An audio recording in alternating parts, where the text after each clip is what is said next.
We told you, I got to ask Kevin Zeitler, and what Kool-Aid brought up, the Lions, not only saved money or were financially savvy. I used the word savvy in a tweet earlier this week. Brad Holmes and Mike Disner and this team, they've had a savvy free agency, specifically around these offensive linemen. Not only with the guys they've re-signed, but also signing veteran, versatile guard / center Graham Glasgow to a 3-year, $20 million contract. And now Kevin Zeitler from the Ravens, a 12-year veteran, a guy who plays nearly every snap. This is money well spent. This is how you do it. So I got a chance to ask Kevin Zeitler, what does that health and being available to your team mean to you?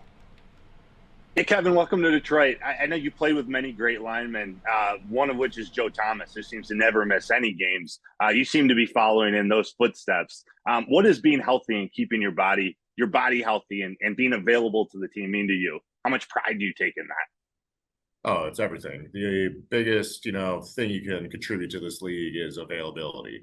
No one cares why you're not on the field. You need to be out on the field. So luckily I've had a great body team, great trainers throughout all the way from the start of my career that taught me great habits that have, for the most part, I've been lucky enough to avoid anything major and stay healthy and keep moving and keep going. Oh, it's everything. How much pride do you take in staying healthy and being available to your team? Oh, it's everything. That's what football is about, he says. And I'm not going to throw shade at Jonah Jackson. There were some injury concerns, or at least injury concerns at $17 million a year. This is a guy who's not only a veteran, played with Baltimore, played with Cleveland, played, I believe, with Cincinnati. Yeah. But he spent most of the last part of his career blocking for Lamar Jackson and the number one rush offense in the league. Kevin Zeitler's coming in playing more than 15 games in each of the last 9 seasons. Since he was drafted into the NFL in 2012, he's played more snaps than any offensive lineman in the entire league. This is what we're getting in the newest signing from Mr. Brad Holmes.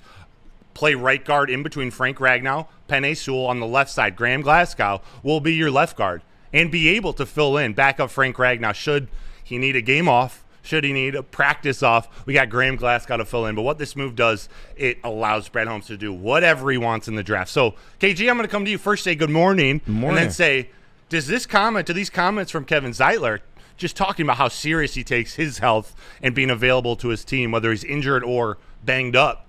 Yeah. How cool is that? It means everything, man. You're talking about a guy that missed 9 games and I think 10 seasons of football. He plays almost close to 1,000 snaps every season. That's something we absolutely need. The best ability is availability. Yes, I know we always say that it's cliche, but it's absolutely the truth. And just look at what we struggle with Jonah Jackson. That is null and void now. We got somebody that's reliable, somebody that's always going to be in the lineup. And then when you look at the type of player he is, a better pass blocker than Jonah Jackson ever really was. Better than Graham Glasgow, too, if you want to put it plainly. But that's the type of availability and reliability that this team needs going forward. Yeah, it's great to see. You put in this a complicated Hank Fraley offensive line scheme, a pretty complicated offense from Ben Johnson. If they weren't going to go assume that they're getting an offensive line in the first round, someone that can come and step in day one and be able to handle that position, that workload, just the football IQ side of being an offensive lineman in the NFL, you go out and you get a veteran on a 1-year contract to bridge that gap. Still allows you to draft an offensive lineman in the first round, but now you have that trust and that reliability, someone who's played with a ton of different players and coaches, so he'll be able to adapt to this scheme. We were just talking about Kevin Zeitler and how many games he plays or how many games he does not miss or the lack of games he misses.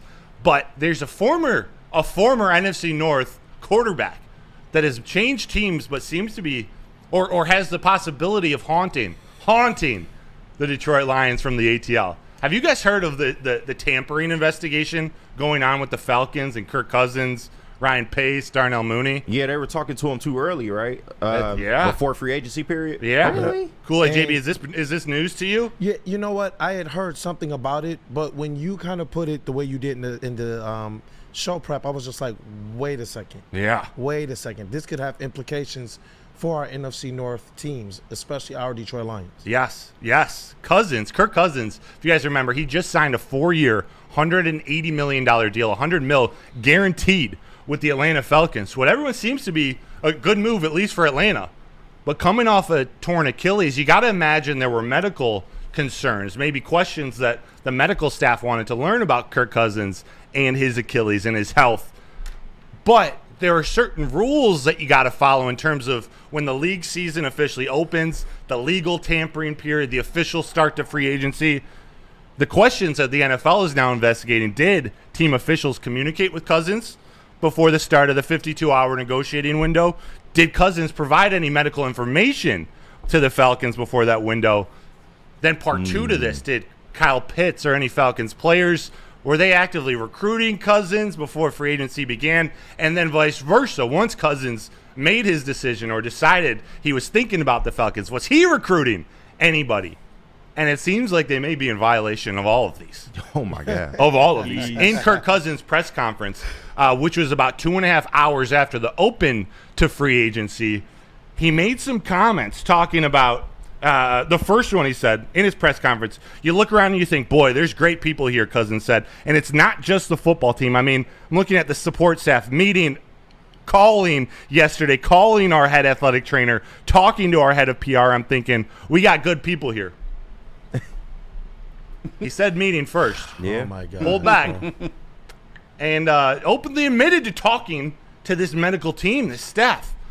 That's pretty blatant right there, KG. Not goody two-shoes Kirk Cousins, man. Right? Come on now. Coles cast Cousins? Right. You know Come what, on man? now. When Tom Brady was the GOAT of winning, Kirk Cousins is the GOAT of getting the bag, bro. Straight up. He is. He is. But we can't like him right now because Oh, he heck might no, I don't. he might be giving a present to his old family, the Vikings. The last two things real quick. Earlier in free agency, Kyle Pitts, Cousins says Pitts was the first player to reach out to him a few weeks ago. Oh, wow. Man. A few weeks ago. And then Cousins' press conference. Oh, so he called speaking out to the Falcons athletic trainer. He mentions talking to the director of player personnel, Ryan Pace. And then he openly admitted to his conversations in recruiting Darnell Mooney, wide receiver from the Chicago Bears, who signed with the Falcons. So, Jesus. while all of this doesn't seem like, I mean, who really cares? Right. There's no unfair advantage. Kirk Cousins is a good signing with Atlanta. I could care less about Darnell Mooney. Kyle Pitts, you got to show us something next year. But the key to this all, there is a chance, it hasn't happened yet in the NFL, there's a chance that one part of the penalty of these tamperings, if they find it to be aggressive in nature, is that they have to transfer their first-round pick from the team that Kirk Cousins came from, the Minnesota Vikings. That Well, I don't means like the it. number 8 pick in the NFL draft. The Vikings currently have number 11 and number 23 after a trade with Houston. They could end up getting number 8 from Atlanta. I don't Wow. like it, man. I don't like it. How do you think that makes the Lions feel? Number 8? We're talking some of the best of the best still available on this board. This is...